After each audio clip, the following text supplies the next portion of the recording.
V60 или V60 на български. Днес ще ви покажем как да си го приготвяте. За целта ни трябва кана за вода. В нашия случай каната измерва точен градус и поддържа, така че ние сме настроили на 93 градуса, което е важно да може да поддържа този градус. Трябва ни V60, разбира се, мелачка. Мелачката ни трябва, за да може да смеляме кафето непосредствено при приготвяне, за да запазим всичките му свойства. Разбира се, може и ръчна мелачка, кой каквото има, но е важно да се използва мелачка. Везната, без везна не може, изключително важно, за да спазваме точна рецепта, и кафе, разбира се.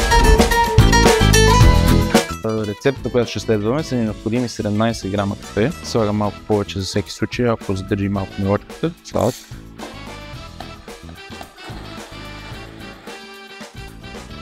Преди да сложим кафето в V60, е много важно да отминем филтъра с вода.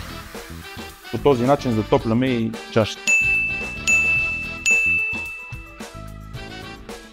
Рецептата, която използваме, е 1:17. Една част кафе към 17 части вода. Това означава, че използваме 17 грама кафе и ще налееме с общо 250 грама вода. Като ще направим 4 цикъла на наливания. Първото наливане се казва накисване и то се случва с двойно колкото е кафето. Тоест, ако имаме 17 грама, ще накиснем с 34 до 40 грама и след това следващите наливания ще са 3 еднакви порции по 70 грама. Първо наливане, около 40 грама.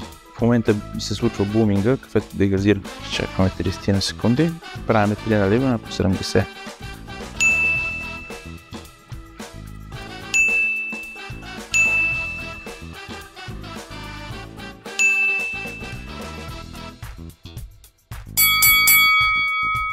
Аз го ладя вече така.